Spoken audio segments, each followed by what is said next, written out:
దేవాలయం కట్టబడింది కానీ వారి ప్రార్థనలో వారు కట్టబడలేదు. దేవాలయం కట్టబడింది కానీ వారి నీతి కట్టబడలేదు. వారి దేవాలయం కట్టబడింది కానీ వారి కుటుంబాలు కట్టబడలేదు. అందుకే మలాకి అంటున్నాడు, మీరు తిరిగి కట్టబడవలసింది దేవాలయం విషయంలో కాదు, మీ జీవితంలో. దేవునికి స్తోత్రము. హల్లెలూయా, హల్లెలూయా. అందుకే దేవుని వాక్యంలో తెలియజేస్తుంది, నీవు దేవాలయం కట్టబడిందని చెప్పేసి నీ వంతు చేస్తున్నావు కానీ నీ క్రియలు కట్టబడలేదు. స్టిల్ నువ్వు ఇంకా కూడా పరిపూర్ణమైపోయావు. దేవుని ఆలయం కట్టబడింది, దేవుని ఆలయం మాకు ఉంటే చాలు, మేము బాగుంటామని చెప్పేసి వీరు తొలగిపోతున్నారు. అందుకే మలాకి అంటున్నాడు, మీరు ఆయన హస్తముల్లో ఉన్నారు, నగిషి చేయబడుతున్నారు. దేవునికి స్తోత్రం. హల్లెలూయా, హల్లెలూయా. ఎలా చేస్తారండి నగిషి? నగిషి చేయాలంటే ఏం కావాలి? దాన్ని మరలా కంసాలి చేతిలో ఆ బంగారం మరలా షైన్ అవ్వాలి, దానికి మరలా రూపం రావాలి, మరలా అది వెలిగింపబడాలి. దగదగ మెరవాలంటే దానికి ఏం కావాలి? అగ్ని కావాలి కదా. దేవునికి స్తోత్రం. హల్లెలూయా, హల్లెలూయా. మనకేమనిపిస్తుంది అని అంటే, మరి కొలిమిలో గాలినట్టు అనిపిస్తూ ఉంటుంది. శ్రమలు వస్తే, నిందలు వస్తే, అవమానములు వస్తే దేవుడు అంగీకరించిన శ్రమలు కూడా వద్దు కొంతమంది జీవితాలలో. ప్రియ సహోదరులారా, దేవుడు అంగీకరించిన శ్రమలు ఏదైతే ఉన్నాయో అవి నిన్ను సువర్ణముగా, పవిత్రముగా మారుస్తాయి. దేవునికి స్తోత్రం. హల్లెలూయా.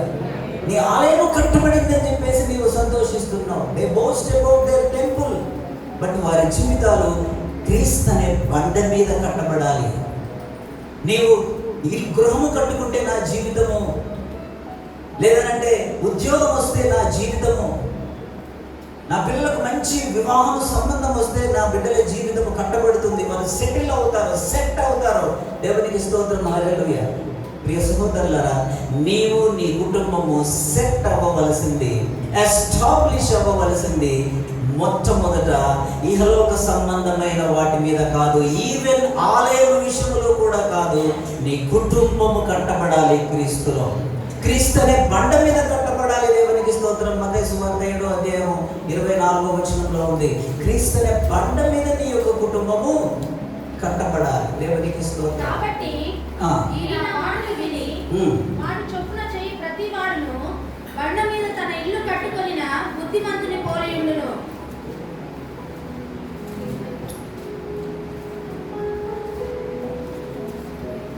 ఎక్కడ కట్టబడాలి? ఏ కట్టబడాలి? ఈరోజు మన అంశం ఏంటో తెలుసా? కట్టబడ్డావా? ఎక్కడ కట్టబడ్డావు? మంచిగా పని నడిస్తే, డబ్బులు బాగా రోజు వస్తూ ఉంటే హ్యాపీ కదా.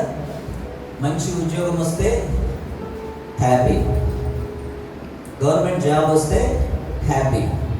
నేను చాలామంది చెప్తా ఉంటే విన్నాను. నేను మా అమ్మాయికి పెళ్లి చేద్దాం అనుకుంటున్నా అండి, గవర్నమెంట్ ఉద్యోగం కావాలి. తమిళ మా అమ్మాయికి పెళ్లి చేద్దాం అనుకుంటున్నా, ఒక గవర్నమెంట్ సంబంధం ఉంటే చూడండి. గవర్నమెంట్ సంబంధం, గవర్నమెంట్ ఉద్యోగస్తుడు కావాలి. వాచ్మెన్ అయినా పర్వాలేదు, గవర్నమెంట్ ఉద్యోగం కావాలి. నేను ఒక ఆయన చెప్తుంటే విన్నాను, ఆ గవర్నమెంట్కి సంబంధించిన గుడ్లు కాసుకునేదైనా పర్వాలేదండి, గవర్నమెంట్ ఉద్యోగం కావాలి అంటే దేని మీద ఆ విషయంలో కూడా తగ్గిపోతున్నావు. గవర్నమెంట్ ఉద్యోగం ఉంటే నీ జీవితం కట్టబడ్డట. దేవునికి స్తోత్రం. అలాగే తెలియజేస్తున్నాడు. ఈవెన్ ఆలయం ఉందని చెప్పేసి కూడా అతిశయపడదు. చాలామంది వారి ఆలయం బట్టి అతిశయిస్తారు. మనం బిఫోర్ లాస్ట్ వీక్ నేర్చుకున్నాం కదా, శిష్యులు యేసయ్యతో ఉండి యేసయ్య మాటలు వినుకుంటూ యేసయ్యను పిలిచి యేసయ్యకు చూపిస్తున్నారు. అయ్యా చూడు, ఈ ఆలయం ఎంత బాగుందో, ఈ ఆలయం ఎంత సుందరముగా ఉందో చూడయ్యా అని చెప్పేసి ఆలయం గురించి చూస్తున్నారు. కానీ దేవుడు వారి జీవితాలను కట్టాలనుకుంటున్నాడు, నిన్ను నన్ను కట్టాలనుకుంటున్నాడు. తుఫాను వచ్చినా, శ్రమలు వచ్చినా, ఎటువంటి కష్టములు వచ్చినా కానీ నీవు నిలబడే విధముగా దేవుడు నిన్ను కట్టాలనుకుంటున్నాడు. దేవునికి స్తోత్రం. హల్లెలూయా, హల్లెలూయా. ఇర్మియా గ్రంథం 23వ అధ్యాయము 28వ వచనం ఒకసారి చదువుదాం. ఇర్మియా గ్రంథం 23. కలకలిన ప్రవక్త ఆ. ఆ కలను చెప్పవలెను. నా మాట ఎవరి నుండునో వాడు సత్యమును బట్టి నా మాట చెప్పవలెను. ధాన్యముతో చెక్కకి ఏమి సంబంధము? ఆ. ఇదే యెహోవా వాక్కు. దేవునికి స్తోత్రం. ధాన్యముకు ఏం చేస్తారంటే తూర్పార పడుతూ ఉంటారు కదా పల్లెటూళ్ళలో. తూర్పార పట్టేది ఎందుకండి? పొట్టును ధాన్యమును వేరు చేయడానికి. దేవునికి స్తోత్రం. హల్లెలూయా. ధాన్యముకు పొట్టుకు సంబంధం లేకుండా మనం చేస్తాం. కానీ మనం ఏం చేస్తాము అని అంటే ఆ వ్యర్థమైనదంతా మన జీవితంలో ఉంచుకుంటాం. బంగారము ఆ కంసాల వారికి మనం ఆ బంగారము శుద్ధి చేయమని ఇచ్చినప్పుడు అతను ఏం చేస్తాడు? అందులో ఉన్న చెత్త అంతా కూడా, చెమట, మట్టి అదంతా కూడా శుభ్రం చేసి దాన్ని మెరుగుపరుస్తాడు. దేవునికి స్తోత్రం. ఆ విధముగా నిన్ను నన్ను దేవుడు కంసాలి వలె మనలను తిరిగి సమకూరుస్తాడు, తిరిగి కడతాడని దేవుని వాక్యంలో ఉంది. దేవునికి స్తోత్రం. దేవుడు తిరిగి కట్టినాక పొట్టు నుండి వేరు చేసిన తర్వాత ఆ పొట్టు ఎక్కడికి వెళ్తుందండి? పొట్టు ఏం చేయబడాలి? కాల్చబడాలి. దేవునికి స్తోత్రం. అందుకే దేవుని వాక్యంలో ఉంది. దేవునికి స్తోత్రం. నా వాక్యము అగ్ని వంటిది కాదా. దేన్ని కాల్చేయండి? దేవునికి అయిష్టమైనది కాల్చేయండి, నిన్ను కాల్చేది కాదు. ఏలియా ప్రార్థన చేసినప్పుడు అక్కడ ఉన్న మనుషుల మీద అగ్ని కురిసిందా? ఆ దహన బలి మీద అగ్ని కురిసింది. దేవునికి స్తోత్రం. హల్లెలూయా. దేవుని యొక్క అగ్ని నీ జీవితంలో వ్యర్థమైన దాన్ని అంతా కూడా కాల్చివేస్తుంది. దేవునికి స్తోత్రం. ఇంతకుముందు కూడా నేను మీకు చెప్పాను, ఆ బంగారము, ముడి బంగారము, క్వార్ట్జ్ బంగారమును తీసుకొని వచ్చి, బిస్కెట్ బంగారాన్ని తీసుకొని వచ్చి నీవు ఒక మంచి నగిషి, ఒక మంచి జ్యువెలరీ చేయాలి అని అంటే దాన్ని ఏం చేయాలి? కాల్స్తే కరిగిపోద్దా? వెయిట్ తగ్గుద్దా? కాల్చితే అది ప్యూర్ అవుతుందా, మలినం అవుతుందా? దేవునికి స్తోత్రం. దేవుని చేతిలో ఉండండి. ఇక్కడ మలాకి అంటున్నాడు, మీరు దేవుని చేతిలో, కంసాలి చేతిలో పడిన బంగారం వంటి వారు మీరు. దేవునికి స్తోత్రం. హల్లెలూయా. ఆయన చేతిలో పడటం ఇష్టం ఉండదు కొంతమందికి. దేవుని పరిచర్యలో ఉండటం ఇష్టం ఉండదు. నా జీవితం కట్టబడాలి, నేను సెట్ అవ్వాలి, నాకు లక్షల లక్షల ఆదాయం రావాలి, ఇల్లు కట్టుకోవాలి, ఇల్లు కట్టుకుంటే ఇంకొక ఇల్లు కట్టుకోవాలి, నా బిడ్డల జీవితం కట్టబడాలి. దేవునికి స్తోత్రం. కొంతమంటారు ఏదో ఒకటి చేసి వీడికి పెళ్లి చేస్తే వీడు ఒక ఇల్లు కట్టుకోవాలంటే వీడికి ఒక ఇల్లు అవుతుందని చెప్పేసి అంటూ ఉంటారు కదా. దేవునికి స్తోత్రం. అన్నిటికంటే ముందుగా మన జీవితము ఆత్మీయంగా కట్టబడాలని దేవుని వాక్యం తెలియజేస్తుంది. దేవునికి స్తోత్రం. హల్లెలూయా. చాలా మంది అనుకుంటారు ఫైనాన్షియల్గా నేను కట్టబడితే చాలు, ఓవరాల్గా అన్ని విషయంలో సెట్ అయిపోతుంది అనుకుంటారు. ధనము బాగా ఉంటే, నా తల్లిదండ్రుల ఆస్తి ఉంటే, నాకు మంచిగా ప్రతిరోజు కూడా మంచిగా ఇన్కమ్ వస్తే ఇక అన్ని రంగాలలో నేను సెట్ అయిపోతానని చెప్పేసి అనుకుంటూ ఉంటాను. దేవునికి స్తోత్రం. హల్లెలూయా. ప్రియ సోదరులారా, నీవు ఫైనాన్షియల్గా కట్టబడినా కానీ, జాబ్ విషయంలో కట్టబడినా కానీ, ఫ్యామిలీ విషయంలో, అన్ని విషయాలలో నువ్వు కట్టబడినా కానీ దేవుని వాక్యము చేత ఆయన హస్తములో నువ్వు పడి కట్టబడాలి. దేవునికి స్తోత్రం. హల్లెలూయా. నీకు ఇష్టమైంది ఏదైతే ఉందో అది చేయలేని పరిస్థితిలో ఉండాలి. నీవు దేవుని సన్నిధిలో నుంచి బయటికి వెళ్ళాలనుకున్నా కానీ వెళ్ళలేని స్థితి ఉండాలి. దేవుని చిత్తానికి వ్యతిరేకంగా వెళ్ళాలనుకున్నా కానీ నీవు దేవుని చిత్తం మాత్రమే, దేవుని యొక్క పని మాత్రమే చేయగలిగే అంత విధముగా ఆయన హస్తాలలో నీవు ట్రాప్ అవ్వాలి. దేవునికి స్తోత్రం. హల్లెలూయా. దేవుని హస్తాలలో ఎంతమంది ట్రాప్ అవుతారు చెప్పండి? నేను వేరేది ఏం చేయలేనండి, నేను ఆదివారం రాకుండా ఉండలేనండి, నేను దేవునికి వ్యతిరేకంగా మాట్లాడలేనండి. దేవునికి స్తోత్రం. హల్లెలూయా. షడ్రక్ మేషక్ అబేద్నెగోలు అన్నారు కదా, దేవునికి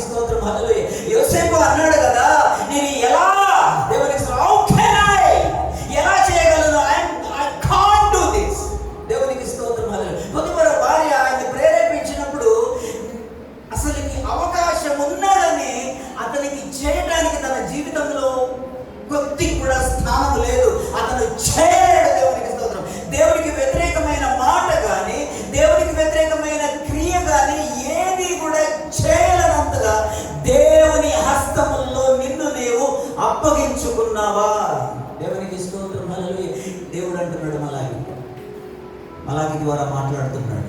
నీవు ఆయన హస్తంలో ఉన్నావు. దేవునికి స్తోత్రం. హల్లెలూయా, హల్లెలూయా. ఇక్కడ దేవుని వాక్యంలో ఉంది, కంసాలి వాడు కానీ ఆ బంగారమును నగిసి చేసేటప్పుడు మీరు ఇచ్చిన బంగారమును మరలా దాన్ని జాయింట్ చేసేటప్పుడు ఇలాంటి ఒక టేబుల్ వేసుకొని ఆ టేబుల్ మీద ఆ బంగారాన్ని నగిసి చేస్తాడా? చూసారా ఎప్పుడైనా?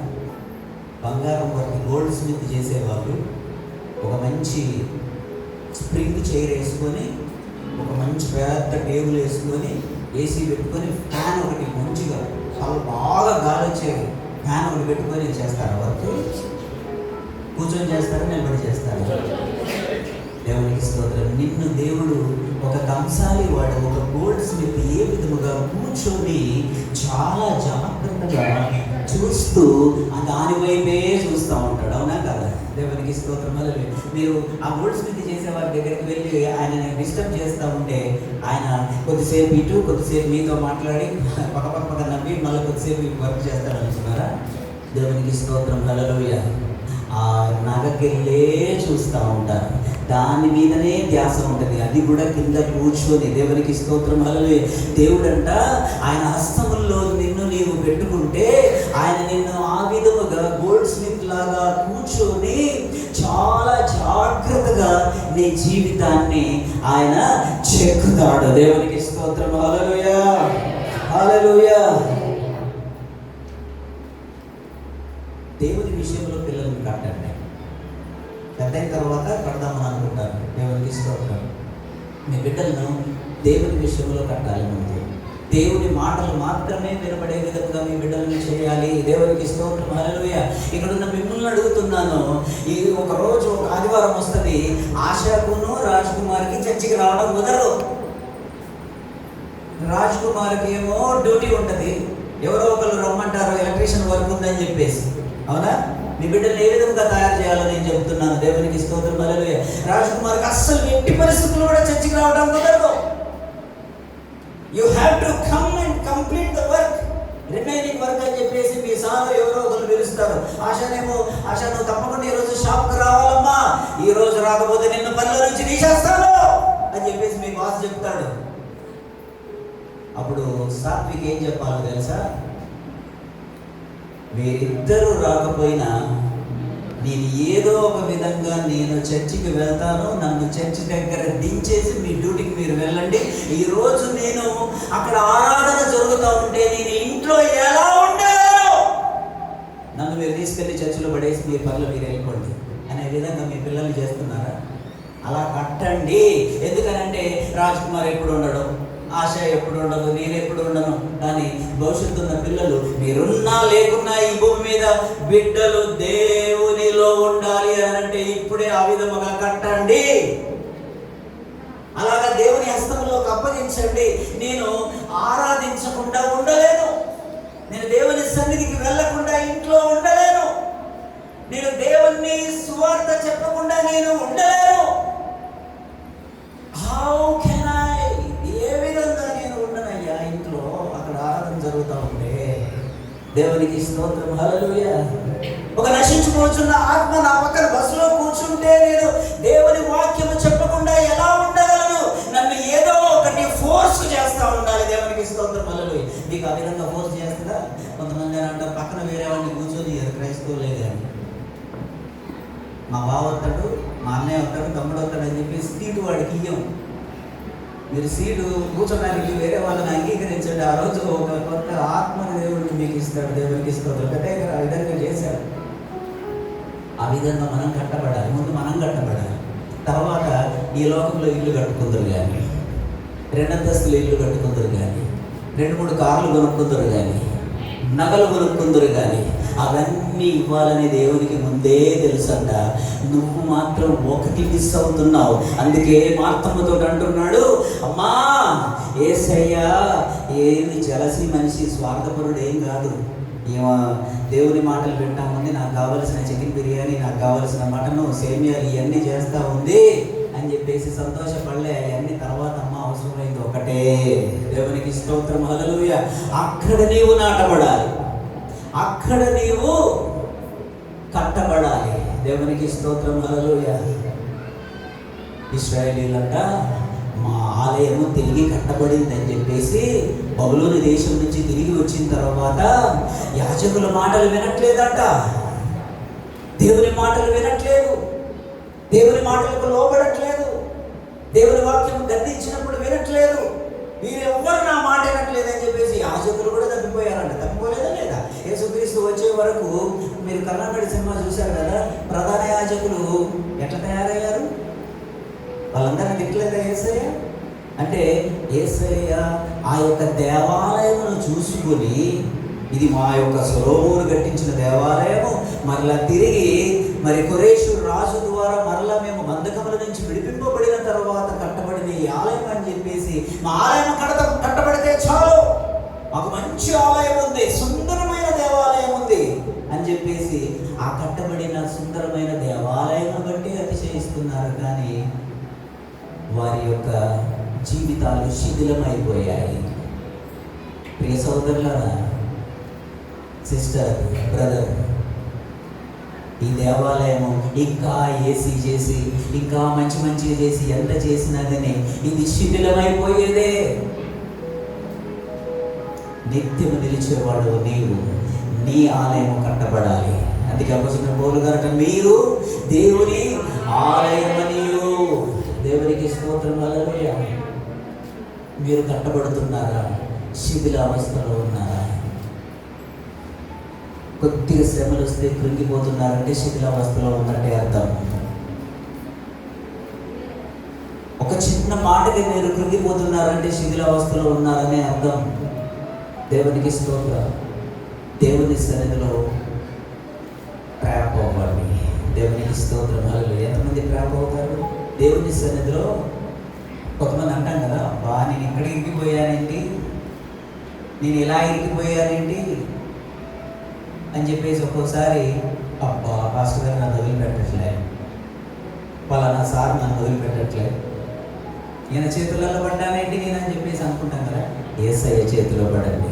దేవునికి స్తోత్రం. మీరంట, మనమంట కంసాలి చేతిలో బంగారం లాంటి వారమంట. దేవునికి స్తోత్రం. హల్లెలూయా, హల్లెలూయా. మనం దేవుని సన్నిధిలో ఉన్నాం. దేవుని హస్తంలో మనం ఉండాలి. ఆయన చేతుల్లో బందీలు అవ్వండి.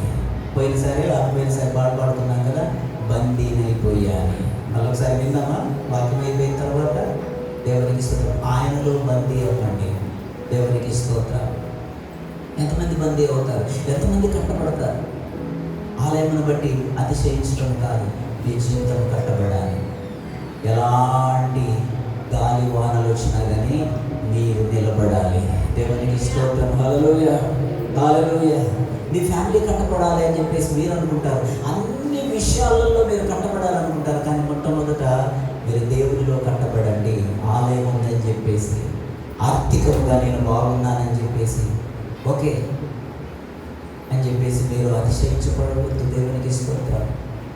దేవునిలో కట్టబడటం నేర్చుకోనండి. దేవునికి స్తోత్రం. దుష్టులు గాలి చెదరగొట్టు పొట్టువలే ఉంటారు. దేవునికి స్తోత్రం. మొదటి కీర్తనలో ఉంది కదా, మొదటి కీర్తన 4వ వచనంలో, దుష్టులు గాలి చెదరగొట్టు పొట్టువలే వద్దురు. దేవునికి స్తోత్రం. దేవుడు ఏం చేస్తాడు? దేవుడు ఏం చేస్తాడండి? మనం ఎవరు? గోధుమలం మనం. దేవుడు ఏం చేస్తాడు? మన జీవితంలో నుంచి వ్యర్థమైన దాన్ని అంతా కూడా దేవుడు వేరు చేస్తూ ఉంటాడు. కానీ మనకు అవన్నీ కావాలి. పాత రోత జీవితానికి సంబంధించిన అన్ని పాత అలవాట్లన్నీ కూడా అది మనలోనే ఉంది కాబట్టి అది నా జీవితానికి సంబంధించిన అనుకుంటాం. కొంతమంది విశ్వాసులే 30 సంవత్సరాల నుంచి విశ్వాసులే కదా అంటారు, అమ్మో ఏది ఏమైనా కానీ నన్ను మాట అంటే నేను పడనండి, నాకు కోపం అసలు నేను పడను అని అనుకుంటాడు.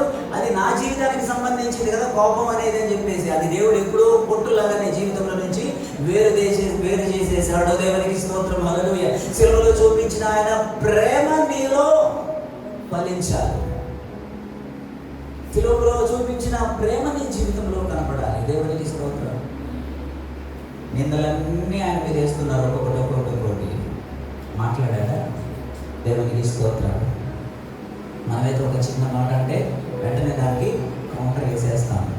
లేదండి అట్లా అనుకోలేదు, మీరు ఇట్లా అంటారని అనుకోలేదు, నన్ను యేసయ్య ఎన్ని మాటలు అన్నా కానీ నోరు మెదపలేదు. దేవునికి స్తోత్రం. హల్లెలూయా, హల్లెలూయా. మత్తయి సువార్త 3:12 ఉంది, గోధుమలను పొట్టులో పోసి ఆయన చేట ఆయన చేతిలో ఉన్నది. ఆయన తన కళ్ళమును బాగుగా శుభ్రం చేయిస్తున్నారా? దేవునికి స్తోత్రం. ఇది నా అలవాటు అండి. నేను ఆలస్యంగా రావడం అలవాటు అండి. నాకు కోపం ఎక్కువ అండి. నాకు ఇది ఇష్టం ఉండదండి, నాకు అది ఇష్టం ఉండదండి. దేవునికి అయిష్టమైన మనకి ఇష్టమైతే అయిపోయింది కదా. నేను అది తినను, ఇది తినను, నేను ఆ సమయానికి రాను, ఈ సమయానికి రాను అని చెప్పేసి దేవునికి అయిష్టమైన నీ జీవితంలో ఇష్టమవుతున్నాయేమో ఒకసారి నిన్ను నీవు పరిశీలించుకోవాలని దేవుని వాక్యం తెలియజేస్తుంది. దేవునికి స్తోత్రం. బాగుగా శుభ్రంగా చేస్తా ఉన్నాడు దేవుడు. దేవునికి స్తోత్రం. చేయిస్తున్నావా బాగుగా? దేవుడు నీ జీవితంలో దేవునికి అయిష్టమైన అన్ని కూడా ఏం చేస్తా ఉన్నాడు? గోధుమలను కొట్లలో పోసి ఆరని అగ్నిలో కాల్చివేయడం. దేవునికి స్తోత్రం. హల్లెలూయా, హల్లెలూయా. కొంతమందికి శ్రమలొద్దు. పరిశుద్ధాత్మ దేవుడు ఒక్కోసారి మనల్ని పిండేస్తూ ఉంటాడు. అవునా? దేవునికి స్తోత్రం. బాగా నలిగిపోయినట్టు అనిపిస్తూ ఉంటుంది ఒక్కోసారి. అవునా? ఎంతమంది ఆ అనుభవంలో నుంచి వచ్చారు? శ్రమ మీద శ్రమ, నింద మీద నింద. ఒక శ్రమలో నుండి ఇట్లా బయటకు వస్తున్నాం అనుకునే లోపలనే ఇంకొక కఠినమైన శ్రమ వస్తూ ఉంటుంది. తట్టుకోలేము ఒక్కోసారి. అవునా? నేను కూడా అలాంటి వాటి నుంచి వచ్చాను. మీరు కూడా ఇక్కడ ఉన్న వారు అందరూ సక్సెస్ అయ్యి చాలా కష్టాలు పడి ఇక్కడికి వచ్చారు కదా. దేవుడు ఏం చేస్తూ ఉంటాడు తెలుసా? మీరు అనుకుంటున్నారు నాకేంది కష్టాలు, దేవుడు ఎటు చూస్తున్నాడు అని చెప్పేసి. దేవుడు ఎటో చూడట్లేదు. ఆయన హస్తంలో నీవు బంగారు నగలాగా ఉన్నావు కాబట్టి నిన్నే చూస్తూ నిన్ను నగిషి చేస్తున్నాడు. ఆయన నిన్ను షైన్ చేస్తున్నాడు. ఆయన దేవునికి ఆయన హస్తంలో ఉన్నావు, నో ప్రాబ్లం. నీవు హెచ్చింపబడతావు, నీవు గనపరచబడతావు. దేవునికి స్తోత్రం. పరిశుద్ధాత్మ దేవుడు నిన్ను ఒక్కోసారి ఆ విధముగా అగ్నిలో ఉన్నాను, నేను ఇది తట్టుకోలేకపోతున్నాను అనిపించే స్థితిలో నుండి దేవుడు నిన్ను తీసుకుని వెళ్తాడు. ఒక్కోసారి అనిపిస్తుంది కదా, తట్టుకోలేకపోతున్నాను యేసయ్యా ఈ నిందలు, అవమానాలు. దేవునికి స్తోత్రం. దేవునిలో ఉండి ఎన్ని నిందలైనా పడండి, నో ప్రాబ్లం. దేవునిలో ఉండి ఎన్ని అవమానాలైనా పడండి, నథింగ్ విల్ హ్యాపెన్. ఆయన మీతోటే ఉన్నాడు. నన్ను దేవునికి స్తోత్రం చెల్లించాడు. ఆయన మీరు పడలేని నిందల అవమానాలు మీ జీవితంలో అలౌ చేయదు. ఇంకోటి నేను దాదాపు ఒక 2 years క్రితం నేను మీకు చెప్పాను, మీ జీవితానికి సంబంధించినవి కానీ వేరే వారి జీవితానికి సంబంధించిన శ్రమలు మీ జీవితంలోనికి తీసుకొని వచ్చి అటాక్ చేసి చూద్దాం, ఎట్లా పడతాడో చూద్దాం, ఎట్లా శ్రమ పడతాడో చూద్దాం, ఎట్లా బయటకు వస్తాడో చూద్దాం అని చెప్పేసి దేవుడు తమాషా చేసేవాడు కాదు. ఒక శ్రమ వచ్చింది, ఒక నింద వచ్చింది, ఒక భయంకరమైన విపత్తులో నుండి నువ్వు వెళ్తున్నావు అని అంటే అది నీ జీవితంలోకి సంబంధించిందా, వేరే వాళ్ళ జీవితంలోకి సంబంధించింది? వాళ్ళకి అటాక్ చేసి వాళ్ళ శ్రమ తీసుకొచ్చి నీకు అవగాహన లేని శ్రమ నీకు ఎప్పుడన్నా ఇచ్చాడా దేవుడు? చెప్పండి ఒకసారి, మాట్లాడండి. అసలు నాకు సంబంధమే లేదండి, నేను ఈ సంబంధం లేనిది నాకు వచ్చింది ప్రాబ్లం, నాకు వచ్చింది శోధన, నా పిల్లలకు సంబంధించింది కాదు, నా కుటుంబానికి సంబంధించింది కాదు, నేను పడుతున్నాను అని అంటే దేవుడు అలా ఎప్పుడూ చేయడు. ఒక శ్రమ గుండా నీవు వెళ్తున్నావు, నీ జీవితంలో అది అంగీకరింపబడింది అని అంటే దాన్ని నీవు నెట్టుకు రాగలవు, దాన్ని నీవు ఓవర్కమ్ చేయగలవు, దాన్ని నీవు జయించగలవు. అందుకొరకు పరిశుద్ధాత్మ దేవుడు నీతో ఉన్నాడు. దేవునికి స్తోత్రం. హల్లెలూయా. అందుకే ఒక భక్తుడు పాడుతున్నాడు, ఆ పాట ఒకసారి పాడదాం. దేవునికి స్తోత్రం. హల్లెలూయా. 20వ పాట మన మహిమ గీతంలో నుండి. దేవునికి స్తోత్రం. ఒకసారి లేచి నిలబడండి, ఆ పాట పాడుకొని కూర్చుందాం. అగ్ని వంటి శ్రమలు, అలాంటి శ్రమలు కూడా నీవు వెళ్తున్నప్పుడు నాకేంటి శ్రమ అని చెప్పేసి నువ్వు అనుకోవాల్సిన అవసరం లేదు. దేవుడు ఎటు చూస్తున్నాడు అని చెప్పేసి అనుకోవాల్సిన అవసరం లేదు. దేవుడు నీ వైపే చూస్తూ నిన్ను ఒక కంసాలి వలె నిన్ను పరిశుద్ధపరుస్తున్నాడు ఆయన. దేవునికి స్తోత్రం. హల్లెలూయా, హల్లెలూయా. అగ్ని జ్వాలల వంటి నాలుక వాలే నా పెదవుల పైకి రండి దేవా, అగ్ని జ్వాలల వంటి నాలుక వాలే నా పెదవులపైకి రండి దేవా, రండి రండి రండి రండి పరిశుద్ధాత్ముడా, రండి రండి రండి రండి పరిశుద్ధాత్ముడా, రండి రండి రండి రండి పరిశుద్ధాత్ముడా.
వాళ్ళు పొందుకున్న తర్వాత ఇంకా భయపడుతూ ఇంట్లో ఉన్నారా? ఎవరింట్లో వాళ్ళు? దేవునికి స్తోత్రం, హల్లెలూయా.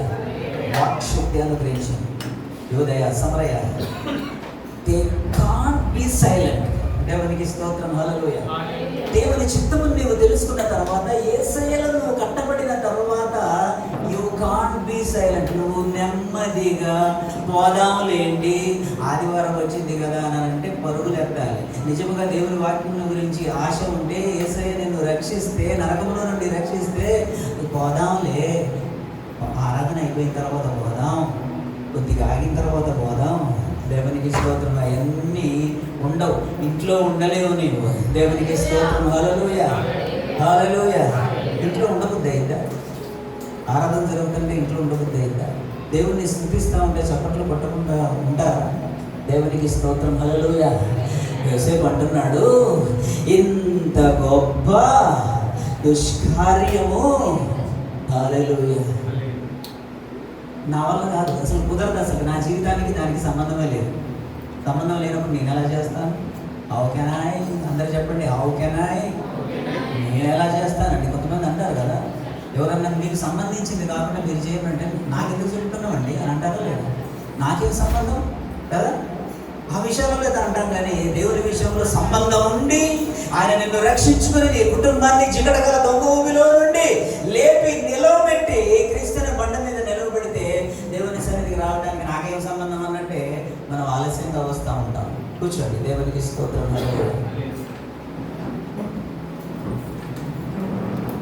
యేసయ్య నిన్ను కట్టాలనుకుంటున్నాడు. ఆలయ విషయంలో కాదు, ధనం విషయంలో కాదు. మీరెందులో కట్టబడాలనుకుంటున్నారంటే డబ్బు విషయంలో. మీరెందులో కట్టబడాలనుకుంటున్నారు? మంచిగా ఫిట్గా బాగుంటే, ఆరోగ్యం బాగుంటే ఎక్కువ సంవత్సరాలు బ్రతకవచ్చు కదా.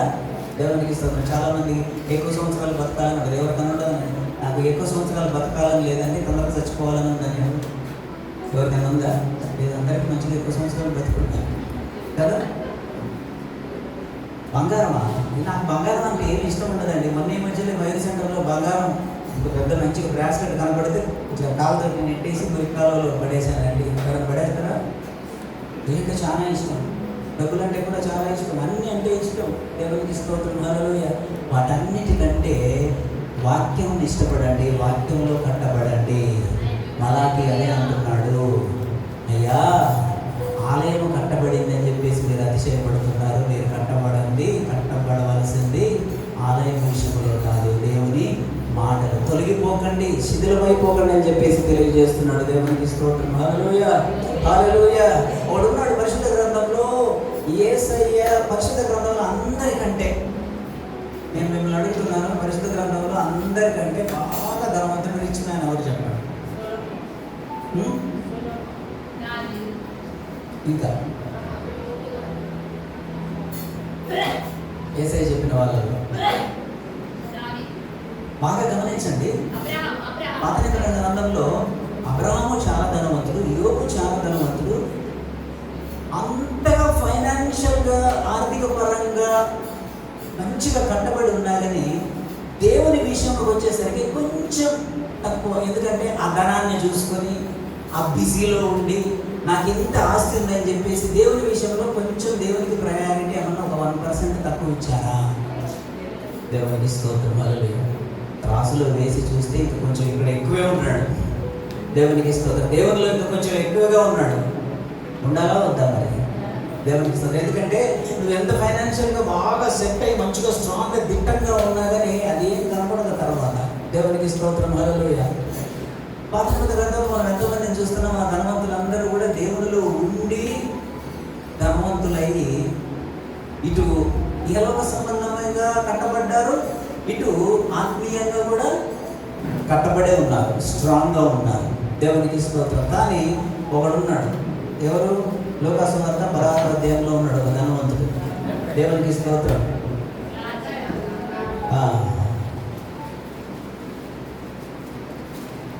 ఈ లాజరు పేరు చెప్పబడింది కానీ ధనవంతుడి పేరు యేసయ్య చెప్పలే. ఎందుకు తెలుసా?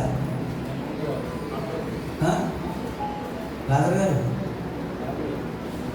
ఎందుకంటే ఆ ధనవంతుడి పేరు పెట్టేసుకుంటారని కదా. లాజర్ పేరు పెట్టుకున్నారు కానీ ధనవంతుడి పేరు దేవుడు రాయలేదు. ఎందుకంటే నిజంగానే ఈ లోకంలో అంత ధనవంతుడు అయ్యాడు కదా అని చెప్పేసి ఆ పేరు ఏమైనా పెట్టుకుంటారని చెప్పేసి పేరు చెప్పలేదు దేవుడు. దేవునికి స్తోత్రం. ఈ లోకంలో ఉన్నప్పుడు ధనములు బాగా అనుభవించాడు. ప్రతిరోజు అంట దేవుడి వాక్యంలో ఉంటే అక్కడ ప్రతిరోజు సౌఖ్యముల సుఖమును అనుభవిస్తూ వస్తున్నాడు. ఆ ధనవంతుడు ఒకడు ఉండేది. ఉదాహరణకు వస్త్రములను ధరించుకొని ధనవంతుడే కదా, ప్రతిరోజు కూడా తన డాంబికాన్ని చూపిస్తున్నాడు. ప్రతిరోజు కూడా మంచి మంచి విలువైన వస్త్రాలను ధరిస్తున్నాడు. ఎక్కడికి వెళ్ళినా కానీ ప్రతిరోజు కూడా ధనవంతుడిగా కనపరుచుకుంటున్నాడు. ఈ లోకంలో అసలు తనకి ఏమీ తక్కువ లేదు. బాగా గమనించండి, ఈ లోకంలో చాలా స్ట్రాంగ్గా కట్టబడ్డాడు కదా. ప్రతిరోజు కూడా ఎంజాయ్ చేయడానికి కొన్ని కోట్ల రూపాయలు ఉన్నాయి, చాలా ధనం ఉంది. ఈ లోకంలో స్ట్రాంగ్గా ఉన్నాడు. కానీ చనిపోయిన తర్వాత ఎక్కడ ఉన్నాడు? నరకంలో ఉన్నాడు. బాగా జాగ్రత్తగా గమనించండి. ఫైనాన్షియల్గా నేను కట్టబడాలి, బాగా డబ్బులు ఉండాలి అని చెప్పేసి దాని మీదనే టార్గెట్ పెట్టారు అనుకోండి, ఇక్కడ తక్కువ అయిపోద్ది, ప్రార్థన తక్కువ అయిపోద్ది. దేవునికి స్తోత్రం, హల్లెలూయా. మోకాళ్ళ మీద ప్రార్థన తక్కువ అయిపోద్ది. దేవుని సన్నిధికి ఆలస్యంగా వస్తాం, అన్ని విషయాలలో తక్కువ అయిపోతాం. అందుకే దేవుని వాక్యం తెలియజేస్తుంది, దేవునిలో మీరు కట్టబడండి. ఆలయము కాదు, మీ గృహము కాదు, మీ కుటుంబము కాదు, ముందు దేవునిలో కట్టబడండి. అందుకే దేవుని వాక్యంలో యెహోవా ఇల్లు కట్టించని యెడల కట్టువారి ప్రయాసము వ్యర్థమే. ఇది మీరు అంటే మామూలుగా వరుసలు చెప్తే చాలు, మీరు స్టార్ట్ చేయాల్సిన అవసరం లేదు కదా. దేవునికి స్తోత్రం. కట్టువారి ప్రయాసం అదే. ఎందుకు ఆ మాట ఎందుకు చెబుతున్నాడంటే, ప్రయాసపడుతున్నాం కట్టుకోవడానికి. ఈ లోక సంబంధమైన విషయాలలో మనం స్ట్రాంగ్ అవ్వడానికి ప్రయాసపడుతున్నాం. ఈ లోకంలో ధనవంతుడు చూడండి, యేసయ్య ద్వారా చెప్పబడిన ధనవంతుడు ఈ లోకంలో అన్నీ అనుభవించాడు. అన్ని విషయంలో కట్టబడ్డాడు. ఏ కుదువ లేదు. ప్రతిరోజు కూడా ఉదారంగా వస్త్రములు ధరించి తన డాంబికాన్ని కనబరుచుకున్నాడు. కానీ చివరి డెస్టినేషన్ ఎక్కడికి వెళ్ళాలి? దేవుని సన్నిధిలో నిలబడాలి. అక్కడ ఫెయిల్ అయ్యాడు. దేవునికి స్తోత్రం. హల్లెలూయా. మేబీ ఈ లోకంలో ఉన్నప్పుడు బీదవాడే లాజరు, కానీ దేవుని దగ్గరికి వెళ్ళిన తర్వాత అతనే ధనవంతుడుగా ఉన్నాడు, నెమ్మదిగా ఉన్నాడు. దేవునికి స్తోత్రం. హల్లెలూయా, హల్లెలూయా. ప్రియ సహోదరులారా, అందుకే దేవుని వాక్యంలో ఉంది, ఒక్కోసారి శ్రమ వస్తే మనకు మంచిది కదా. క్రైస్తవ జీవితంలో చాలామంది అసలు శ్రమ ఉండకూడదు అని చెప్పేసి అనుకుంటా ఉంటారు కదా. ప్రియ సహోదరులారా, శ్రమలోనే ఆయన కట్టడలు నాకు ఒక్కోసారి అర్థమవుతాయి. 119వ కీర్తన 71వ వచనం ఒకసారి చదువుతున్నాం. కీర్తన 119.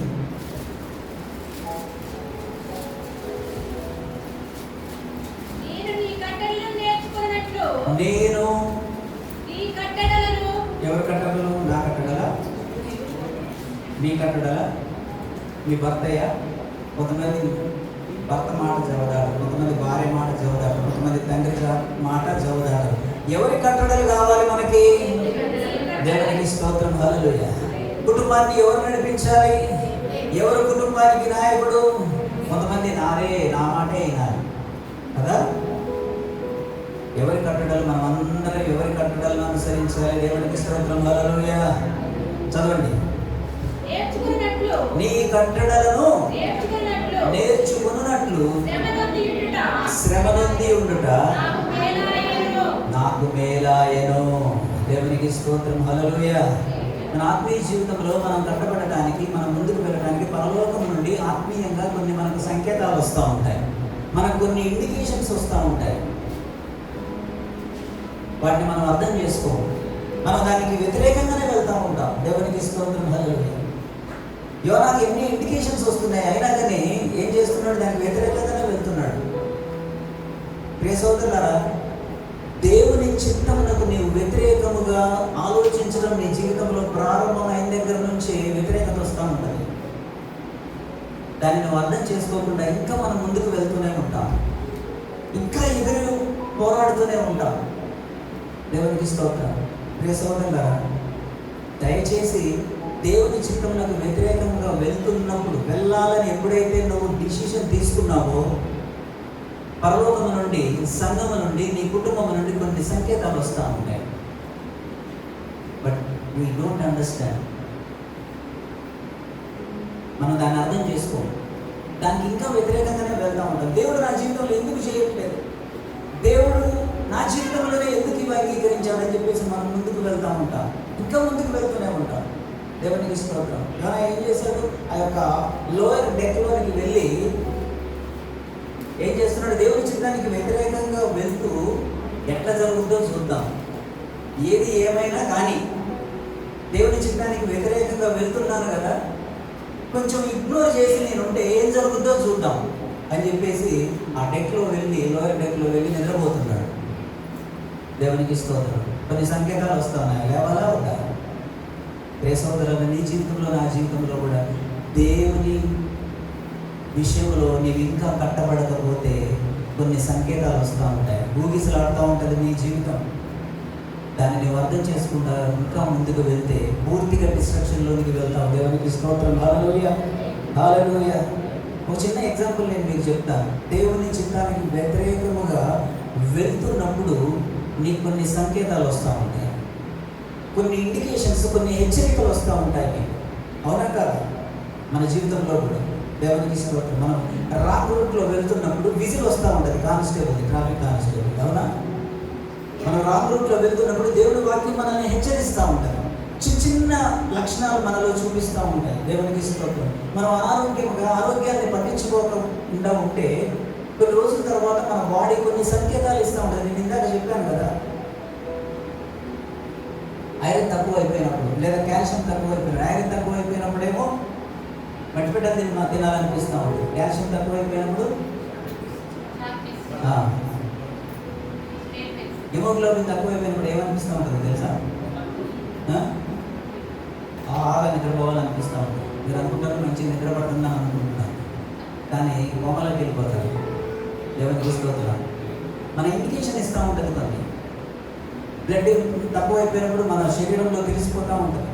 దేవునికి స్తోత్రం. ఆ విధముగా నువ్వు దేవుని చింతనకు వ్యతిరేకముగా వెళ్తున్నప్పుడు కొన్ని హెచ్చరికలు నీకు వస్తాయి. దేవునికి సమయం ఇవ్వనప్పుడు నీ జీవితంలో హెచ్చరికలు వస్తాయి. అది నువ్వు యాదృచ్ఛికం అనుకుంటావు. దేవుని సన్నిధిలో నీవు యథార్థముగా ఉండనప్పుడు, దేవునికి ఇవ్వవలసిన సమయం నీవు ఇవ్వనప్పుడు, దేవునికి ఇవ్వవలసిన కానుక నీవు ఇవ్వనప్పుడు, దేవుని సన్నిధిలో వ్యతిరేకమైన భావనతో నీవు ఉన్నప్పుడు, దేవుని చిత్తమునకు నీవు వ్యతిరేకంగా పోతున్నప్పుడు నీ జీవితంలో కొన్ని నష్టాలు వస్తూ ఉంటాయి. నీవు హార్డ్ వర్క్ చేస్తూ ఉంటావు. నీవు ఏమాత్రం ఒళ్ళు దాచుకోకుండా నీవు కష్టపడుతూ ఉంటావు. కానీ ఆ కష్టం నిలవదు. అది నువ్వు అనుకుంటావు అది యాక్సిడెంటల్గా జరుగుతుంది, అది అనుకోకుండా యాదృచ్ఛికంగా జరుగుతుందని చెప్పేసి నీవు అనుకుంటావు. కానీ పరలోకము నుండి కొన్ని హెచ్చరికలు నీకు వస్తూ ఉంటాయి. దాన్ని నీవు జాగ్రత్తగా లోబడాలి. దానికి వ్యతిరేకంగా కూడా వెళ్తాం మనం. బాగా గమనించండి. ఆల్రెడీ ఫస్ట్ దేవుని చిత్తానికి వ్యతిరేకంగా వెళ్తాము. దేవుని చిత్తానికి వ్యతిరేకంగా వెళ్తున్న దాని ద్వారా కొన్ని సంకేతాలు వస్తాయి. సంకేతాలకు కూడా వ్యతిరేకంగా వెళ్తాం. Don't do it. దయచేసి ఆ విధంగా వెళ్ళకండి. పశ్చాత్తాపడండి. దేవునికి స్తోత్రం. ఆ తప్పైన కుమారుడు దూరదేశం వెళ్ళాడు, ఆస్తి అంతా నష్టం చేశాడు, పందుల పొట్టు ఇదే పరిస్థితి వచ్చింది. ఆ పందుల పొట్టు అదేనా దొరికిందా? తిన్నాడా? మరి అక్కడ ఎవరు తినొద్దు అది ఇదని చెప్పేసి అని అనలే, కానీ తినడానికి వీలు లేదు. అవ్వన దగ్గరికి పోయి ఏంటయ్యా పందులు పొట్టు, నాకు ఆకలి అవుతుంది, పందులు పొట్టుంది, నాకు కడుపు నింపుకోవాలి, నాకు అన్నం పెడతావా లేదా అని చెప్పేసి ఆ రూట్లో వెళ్ళలే. రియలైజ్ అవుతున్నాడు. దేవునికి స్తోత్రం. హల్లెలూయా. నేను కూడా అంతే. కొన్ని దేవునికి వ్యతిరేకంగా వెళ్తున్నప్పుడు కొన్ని సంకేతాలు వస్తాయి. ఆ సంకేతము దేవుని దైవజనుల ద్వారా కానీ, నీ తోటి సహోదరు ద్వారా కానీ, తల్లి ద్వారా కానీ, తండ్రి ద్వారా కానీ, అరే నువ్వేదో రాంగ్ రూట్లో వెళ్తున్నావు, ఏదో తప్పు జరుగుతుంది, జాగ్రత్త, నువ్వు మారు మనసు పొందని చెప్పేసి గద్దించినప్పుడు వారికి వ్యతిరేకంగా వెళ్ళకండి. దేవునికి స్తోత్రం. ఇంగ్లాండ్ దేశంలో ఒక పెద్ద ధనవంతుడు ఉన్నాడు. ఎవరు? ఒక ధనవంతుడు. అతనికి 5 షిప్పులు ఉన్నాయంట. ఎన్ని ఉన్నాయి?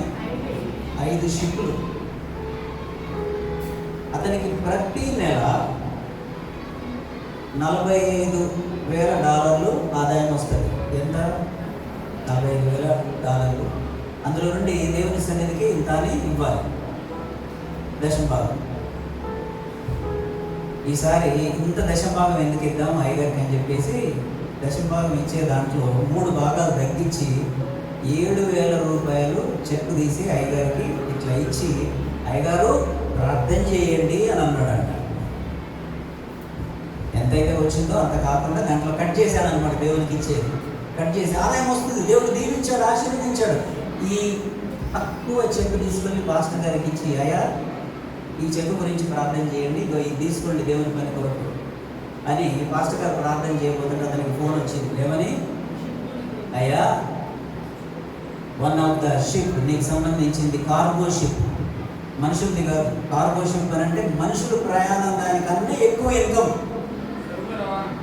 కార్గో షిప్ అంటారు దాన్ని. కొన్ని కోట్ల రూపాయల వస్తువులు ఉంటాయి అందులో.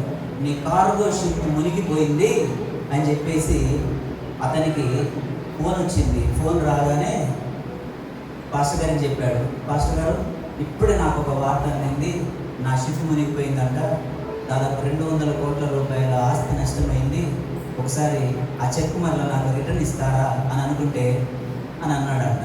పాస్టర్ గారు ఏమనుకుంటారో చెప్పండి. ఆ చెక్ నాకు రిటర్న్ ఇవ్వండి అనగానే పాస్టర్ గారు ఏమనుకుంటారు?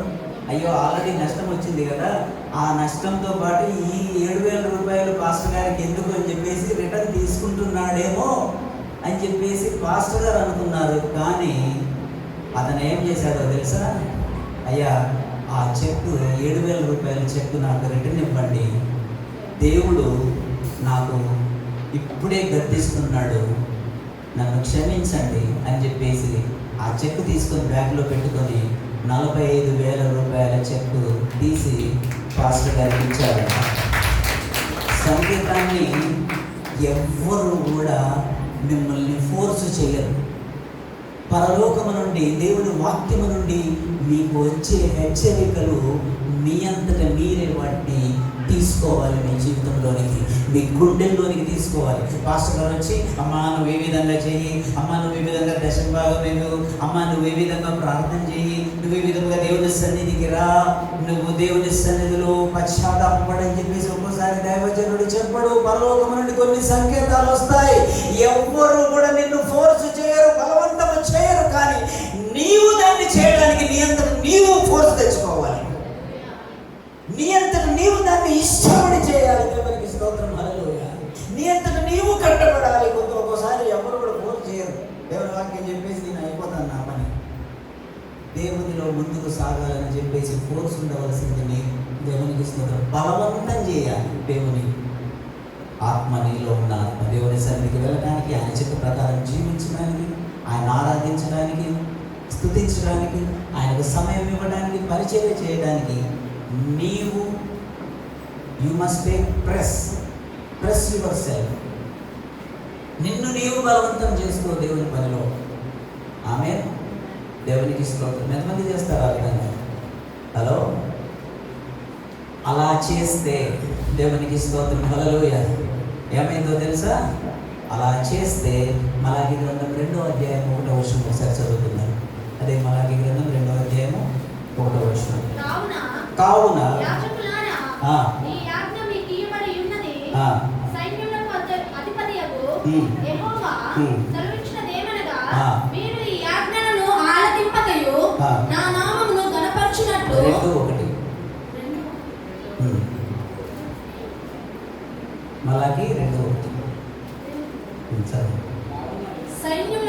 సైన్యములకు అధిపతియగు యెహోవా సెలవిచ్చినదేమనగా, మీరు నా ఆజ్ఞలను ఆలకింపకయు నా నామమును. లాస్ట్ లైన్ అన్న, లాస్ట్ లైన్. మీరు ఆ ఆజ్ఞను ఆలకింపకయు నా నామమును ఘనపరచునట్లు. నామమును ఘనపరచునట్లు మనపూర్వకముగా దానిని ఆలోచింపవి ఉండని ఎడల నేను మీ మీదికి శాపము తెప్పించి మీకు కలిగిన ఆశీర్వాద ఫలము శపించును. మీరు దానిని మనసులకు తెచ్చుకొనరైతిరి కనుక ఇంతకు మునిపే నేను వాటిని శపించి ఉన్నాను. దేవునికి స్తోత్రం, హల్లెలూయా, హల్లెలూయా. ఒకవేళ దేవుని సన్నిధిలో నీవు ఆ విధముగా కట్టబడకపోతే, ఫలించకపోతే దేవుడు ఏం చేస్తాడంట? దేవునికి స్తోత్రం, హల్లెలూయా. ఇక్కడ దేవుని వాక్యంలో ఉంది, ఆ 3వ వచనము లాస్ట్ స్టాంజా, ఊడ్చివేసిన స్థలమునకు మీరు ఊడ్చివేయబడుదురు. దేవునికి స్తోత్రం, హల్లెలూయా. తీసి పడేస్తాడంట దేవుడు. ఒక్కోసారి మనం అనుకుంటాం ఏంటి నాకు ఈ శ్రమలు అని చెప్పేసి అప్పడం అనేది ఫైనల్ స్టేజ్ అనమాట మనకు. ఒక్కోసారి పరలోకం నుండి సంకేతాలు, దేవుడి వాక్యం చెప్పినా, దైవజనుడు చెప్పినా వినం, పాస్టర్ గారు చెప్పినా వినం, తల్లి చెప్పినా వినం, తండ్రి చెప్పినా వినం, మన తోటి సహోదరులు చెప్పినా వినం, అంతా కూడా వ్యతిరేకంగా వెళ్తా ఉంటే దేవుడు లాస్ట్కి ఏం చేస్తాడంటే తీసి ఊడ్చిపడేసినట్టు పడేస్తాడు. దేవునికి స్తోత్రం. అందుకే దేవుని వాక్యంలో ఉంది, వెండి బంగారమును శోధించినట్లు ఒకసారి నిన్ను శోధిస్తా ఉన్నాను, అప్పుడు నన్ను అంగీకరించాలి. దేవునికి స్తోత్రం. జకర్యా గ్రంథం 13వ అధ్యాయం 9వ వచనం ఒకసారి చదువుకుంటాం. జకర్యా గ్రంథం 13:9.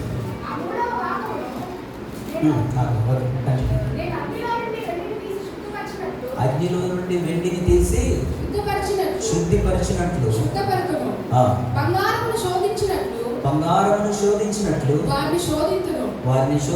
వారు నా నామమును బట్టి మొరపెట్టగా నేను వారి మొరను ఆలకింతును.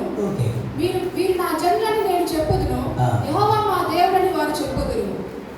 దేవునికి స్తోత్రం. ప్రియ సోదరులారా, ఫైనల్గా మీ అందరికీ తెలియజేస్తున్నాను, ఆయన హస్తముల్లో ఉన్న బంగారం నామంతా. దేవునికి స్తోత్రం, హల్లెలూయా. ఆయన ఏం చేస్తున్నాడు తెలుసా? ఆయన బంగారాన్ని ఆయన సరి చేసుకుంటున్నాడు. సరి చేయనిస్తారా? మీరే చూసుకుంటారా? పర్లేదండి, మేము మా జీవితం మా కొంతమంది అంటారు కదా, నాకేం చెప్పాల్సిన అవసరం లేదు, నా పని నేను చూసుకోగలను కదా అంటా ఉంటాం కదా ఒక్కోసారి. నాకు ఎవరు చెప్పాల్సిన అవసరం లేదు, నాకు నేను చూసుకుంటాను, నా కష్టం మీద నేను పడతారా? మీ కష్టం మీద మీరు పడతారా?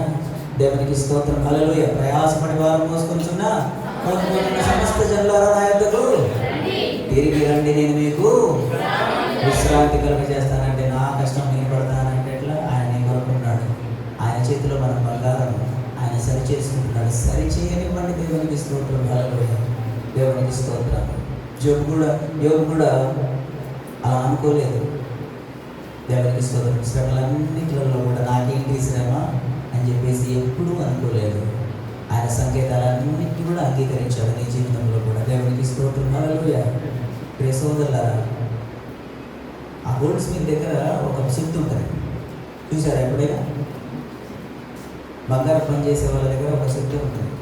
ఎంత ఉంటుంది? మన మామూలుగా బయట పని చేసే సుత్తిలా ఉంటుందా? చాలా చిన్న ఉంటుంది కదా. అలాగా మనల్ని దేవుడు సరి చేస్తూ ఉంటాడు. ఆ దెబ్బలు కూడా కట్టుకోకపోతే మీరు ఫలించలేదు. చాలామందికి ఏదో దశకి ఆ పరిశుద్ధ గ్రంథంలో యేసయ్య చెప్పిన విధంగా లాజరు ఇంటి దగ్గర ఉన్న ఆ ధనవంతుడు ఎలా ఉండాలో అలా ఉండాలనుకుంటా ఉంటారు. ఏ సమస్య పడుతుంది. దేవునికి స్తోత్రం. మీరు నిజంగా ఆయన హస్తంలో బంగారం అయితే చిన్న చిన్న దెబ్బలు పడనివ్వండి, మీకు మంచి రూపం ఇస్తాడు. దేవునికి స్తోత్రం. హల్లెలూయా. కట్టబడతారు, మీరు స్ట్రాంగ్ అవుతారు, ఆకర్షింపబడతారు. ఆమేన్. దేవునికి స్తోత్రం. ఆ విధముగా శ్రమలన్నీ వచ్చిన తర్వాత యోబు చివరిగా ఒక మాట అంటున్నాడు. దేవునికి స్తోత్రం. హల్లెలూయా. హల్లెలూయా. అన్ని మేలులు జరిగితే మాత్రమే దేవుణ్ణి ఆరాధించడం కాదు, దేవుణ్ణి కనపరచడం కాదు. దేవుడు నాకు గొప్ప కార్యాలు నా జీవితంలో చేశాడని చెప్పేసి మనకు మేలులు జరిగినప్పుడు వచ్చి సాక్ష్యం చెప్తాం, ఉద్యోగం వచ్చినప్పుడు వచ్చి సాక్ష్యం చెప్తాం, ఇల్లు కట్టుకుంటే సాక్ష్యం చెప్తాం. కానీ యోబు సాక్ష్యం ఏంటో తెలుసా? అన్నీ పోయాయి కానీ వచ్చి ఆయన్ని కనపరుస్తున్నాడు. దేవునికి స్తోత్రం. హల్లెలూయా. యెహోవా నామమునకే స్తుతి కలుగునుగాక. ఏం జరిగిందని వచ్చి యెహోవా నామమునకే, ఆయనకే మాత్రమే, దేవునికి మాత్రమే స్తుతి ఘనత మహిమ కలుగునుగాక అంటున్నాడు. ఇది అన్ని బ్యాడే తన జీవితంలో జరిగింది. అంటే దేవునిలో ఉండి దేవునిలో కట్టబడితే శ్రమను కూడా ఎంజాయ్ చేస్తున్నాడు యోబు. దేవునికి స్తోత్రం. హల్లెలూయా.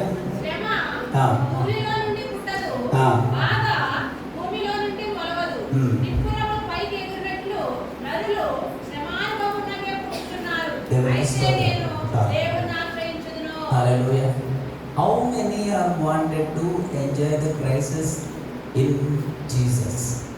ఎంతమంది యేసు క్రీస్తులో ఉండి నేను శ్రమ పడతానండి, అవి నాకు మేలే. 119వ కీర్తన 71లో ఉంది కదా, నీ మాటలు నీ వాక్యము మరి నేను నేర్చుకున్న అది శ్రమ నొంది ఉండుట నాకు మేలాయను. యోబు అంటున్నాడు. అన్నీ పోయినాయి, సరే అన్నీ పోయినాయి, ఆరోగ్యం ఒకటి ఉందని చెప్పేసి ఏమన్నా దాన్ని బట్టి సమస్త మహిమ స్థుతి కలుగును గాక అని చెప్పేసి దేవునికి చెప్తున్నాడా? దానికి యోబు నా దుఃఖము చక్కగా తోచబడును గాక, దాన్ని సరిచూచుటకై నాకు వచ్చిన ఆపద త్రాసులో పెట్టబడును గాక. అలాగు చేసిన ఎడల నా విపత్తు సముద్రంలో ఇసుక కన్నా బరువుగా ఉండును గాక. దేవునికి స్తోత్రం. తన శ్రమలను గురించి ఏ విధమైన సాక్ష్యం ఇస్తున్నాడు చూడండి. మనమైతే అయ్యగారు నాకు చాలా కష్టం వచ్చిందని చెప్పేసి మన శ్రమలన్నీ కూడా దుఃఖిస్తూ చెప్తూ ఉంటాం. కానీ అవేదో తనకు మేలు జరిగినట్టు చెబుతున్నాడు. దేవునికి స్తోత్రం. హల్లెలూయా. ఆ అనుభవంలోనికి మనం అందరం వద్దుము గాక. ఎందుకంటే ఆ శ్రమలోనే నిన్ను విడిచిపెట్టడు, ఆ నిందల్లోనే నిన్ను విడిచిపెట్టడు ఆయన. ఆ శ్రమలో నీవు సంతోషిస్తే వాటన్నిటికంటే 200 ఘనత ఆయన ఇస్తాడు. ఆమేన్. 6 బాధలలో నుండి ఆయన నిన్ను విడిపించును, 7 బాధలు కలిగినను నీకు ఏ కీడు తగలదు. హల్లెలూయా. శ్రమకాలమున మరణం నుండి యుక్తమున ఖడ్గ బలము నుండి ఆయన నిన్ను తప్పించును. బాధలన్నీ కలుగుతాయట, కానీ అది ఏది కూడా నిన్ను ముట్టదు, తాకదు. దేవునికి స్తోత్రం. వస్తాయి పోతాయి అంటే నీవు మాత్రం నిలబడతావు. ఆమేన్. ఎందుకనంటే నీవు కట్టబడ్డావు కనుక. ఆమేన్. ఈరోజు మన యొక్క అంశం ఏంటి? నీవు కట్టబడాలి. ముందు అన్ని విషయంలో పక్కన పెట్టండి. వాక్యం విషయంలో, దేవుని వాగ్దాన విషయంలో మీరు కట్టబడండి. Everything will be added. మిగతా అన్నీ కూడా ఆయన కట్టుకుంటూ వస్తాడు. దేవునికి స్తోత్రం. హల్లెలూయా. అన్నీ ఆయన కట్టుకుంటూ వస్తాడు. 1 పేతురు పత్రిక రాసిన పత్రిక 2వ అధ్యాయం 5వ వచనం ఒకసారి చదువుకొని ముగించుకుందాం. 1 Peter 2:5. మనం అనుకుంటున్నాం మన జీవితాన్ని మనం కట్టుకోవాలి, నా జీవితాన్ని నేను కట్టుకుంటున్నానని చెప్పేసి మనం అనుకుంటున్నాం. కానీ మనం మన జీవితాన్ని కట్టేది దేవుడు. చదవండి. యేసుక్రీస్తు ద్వారా దేవునికి అనుకూలములకు ఆత్మ సంబంధమైన బలులు అర్పించుటకు పరిశుద్ధ యాజకులుగా ఉండునట్లు మనమందరం సజీవమైన రాళ్ళ వలె నుండి ఆత్మ సంబంధమైన మందిరముగా కట్టబడుచున్నాము. దేవునికి స్తోత్రం. హల్లెలూయా. ముందు ఆత్మ సంబంధంగా కట్టబడండి. శరీర సంబంధంగా మిమ్మల్ని కట్టే పని ఆయనది, నగిషి చెక్కే పని ఆయనది. ఆయన హస్తములో ఉన్నారు. కంసాలి వారి అగ్ని మిమ్మలను ఎప్పుడు కూడా పరిశుద్ధపరుస్తుంది. ముందుగా మనం కట్టబడాల్సింది ఎక్కడ? దేవుని వాక్యంలో కట్టబడండి. మీ జీవితాలను ఆయన కట్టేస్తాడు. ఆమేన్. దేవునికి స్తోత్రం. ఆ విధంగా చేద్దామా? ఇంకా నేనే కష్టపడతండి, నా కుటుంబాన్ని నేనే ముందుకు తీసుకుని రావాలి, నేను మా ఇంటి కోసం నేను చాలా కష్టపడతాను, మా ఆయనకు ఇన్ని కష్టపడతాను, నేను మా పిల్లల కోసం ఇంత కష్టపడతాను. కొంతమంది అంటారు పిల్లలతోటి, నేను చాలా కష్టపడతాను, మీకోసమే కష్టపడుతున్నాను అంటాను. దేవునికి స్తోత్రం. అన్నారా ఎప్పుడైనా మీ పిల్లలతో ఎంత కష్టపడతాను, మీరు సరిగ్గా చదువుకోవట్లేదు అని చెప్పేసి? మీరు ఎంత కష్టపడ్డా దేవుల్లో మీరు మీ పిల్లల్ని కట్టకుండా ఉంటే మీ కష్టం అంతా కూడా వ్యర్థమైంది. కాబట్టి ముందు మీ పిల్లల్ని దేవుల్లో కట్టండి. మీరున్నా లేకపోయినా క్రీస్తు కొరకు నిలబడతారు. వేరే దేశం వెళ్ళినా కానీ యేసయ్య కొరకు నిలబడతారు. ఆమేన్. ఆ విధముగా మీరు మీ బిడ్డలు దేవుల్లో కట్టబడుదురు గాక. ముందు ఆయనలో కట్టబడదాం. మన జీవితాలను కట్టే పని మొదటి పేతురు పత్రికలు మనం చదువుకున్నాం కదా. మన జీవితాలను ఆయన కట్టాడు. మనం ముందు మన జీవితాలను యేసయ్యలో కట్టుకుందాం. దేవునికి స్తోత్రం. ఆత్మీయంగా కట్టుకుందాం. దేవుడు మన జీవితానికి సంబంధించిన శరీర సంబంధం, నైలోక సంబంధమైన అన్ని విషయంలో ఆయన నిశ్చయముగా మనలను కడతాడు. దేవుడి మాటలు దీవించుగాక. దేవునికి స్తోత్రం. హల్లెలూయా. పరిశుద్ధ అందరం లేచి నిలబడదాం ఒకసారి.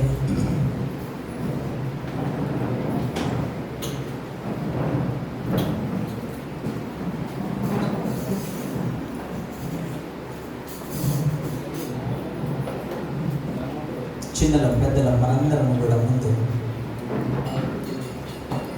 క్రీస్తు అనే బండ మీద మనం కట్టబడాలి. ఎక్కడ కట్టుకుంటున్నాం? దేని మీద మన యొక్క ఫ్యామిలీ కట్టబడుతుందో ఒకసారి మనల్ని మనం పరిశీలించుకుందాం. ఒక్కోసారి దేవుని నుండి కొన్ని సంకేతాలు వస్తాయండి. ఆ సంకేతాలను మనము బేఖాతరు చేయకుండా, వాటిని లెక్క చేయకుండా ముందుకు వెళ్ళినప్పుడు ఇంకా భయంకరమైన శ్రమల్లో కూరుకుపోతాము. ఆ పందులు తినే పొట్టును తినవలసిన పరిస్థితి వచ్చినప్పుడు ఆ దెబ్బల కుమారుడు తన జీవితాన్ని మార్చుకునే ఒక గొప్ప నిర్ణయం తీసుకున్నాడు. మార్చుకున్నాడు తన పాత జీవితాన్ని అంతా కూడా అనుకున్నాడు. ఆ విధముగా మార్చబడ్డాడు కాబట్టి తండ్రి దగ్గరికి వచ్చాడు. పూర్వపు స్థితి కంటే గొప్ప స్థితిని తండ్రి దగ్గర పొందుకున్నాడు. ఆ విధముగా మనము తిరిగి ఆయన దగ్గరికి వచ్చిన వారం ఆ విధముగా మనం కూడా కట్టబడుదుము గాక. పరిశుద్ధ ప్రేమగల తండ్రి, మీకు వందనములు చెల్లిస్తున్నాం. మరి ఒకసారి మీరు ఇచ్చిన చక్కని తరుణం బట్టి మీకు వందనములు చెల్లిస్తున్నాం. ఇశ్రాయేలీయులు తండ్రి, యూదులు, పరిసయ్యులందరూ కూడా వారు తండ్రి వారి ఆలయమును బట్టి, వారి యొక్క నాయన బంగారు పూతను బట్టి, ఆ యొక్క సువర్ణ మందిరమును బట్టి తండ్రి, సొలొమోను కట్టిన దేవాలయమును బట్టి తండ్రి, తిరిగి నాయన పునర్నిర్మాణం చేయబడిన ఆలయమును బట్టి అతిశయించారు. కానీ వారి హృదయం శిథిలావస్థలో ఉంది. అందుకొరకు నాయన మలాకి ద్వారా వారిని హెచ్చరిస్తున్నారు. మీరు తిరిగి మరలా మంచి రూపం పొందాలంటే ఆయన హస్తములకు మిమ్మల్ని మీరు అప్పగించుకోనండి అని, కంసాలి వారి యొక్క అగ్నిలో మీరున్నారు, మీరు మార్చబడండి అని తండ్రి ఇశ్రాయేలును హెచ్చరించాడు. ఈరోజు మీ వాక్యం ద్వారా మమ్మల్ని కూడా హెచ్చరించినందుకు, ఒకవేళ మా జీవితాలను తండ్రి ఈ లోక సంబంధమైన మెటీరియల్ నాయన వరల్డ్లో మేము స్థాపించాలనుకుంటున్నామేమో, ధనము కొరకు, నాయన ఐశ్వర్యము కొరకు, బంగారము కొరకు, గృహముల కొరకు, కారుల కొరకు, ప్రతి దాని కొరకు నాయన మేము ఆశపడుతున్నామేమో, ముందుగా తండ్రి మీలో మేము స్థిరపడాలి, కట్టబడాలి తండ్రి స్ట్రాంగ్గా. ఆ విధమైన అనుభవం మాకు దయచేసినందుకు మీకు వందనాలు. ప్రతి ఒక్కరికి అనుభవం దయచేయండి. మరి ముఖ్యంగా నతనీలకు నాయన మరి ఆపరేషన్ అయ్యి ఇప్పుడు రెస్ట్ తీసుకొని చూడగా సంపూర్ణ బలం, ఆరోగ్యం దయచేసి తిరిగి మీ సన్నిధికి నడిపించండి. టైల్స్ గారు కూడా బలహీనంగా ఉంటుండగా బలంతో నింపండి, మీ సన్నిధికి నడిపించండి. మీకు వందనములు చెల్లిస్తున్నాను. వచ్చిన ప్రతి ఒక్కరు నిన్న మాటలను వారి హృదయంలో భద్రపరుచుకొని, అన్నిటికంటే ముఖ్యముగా మీ వాక్యము చేత నాయన కట్టబడుటకు సహాయం చేయండి. ఘనత, మహిమ, ప్రభావం మీరు పొందండి. విరాకుడు కొరకు మమ్మల్ని అందరినీ సిద్ధపరచండి. యేసు నామమున అడిగి వేడుకొనుచున్నాము తండ్రి. ఆమేన్. హల్లెలూయా.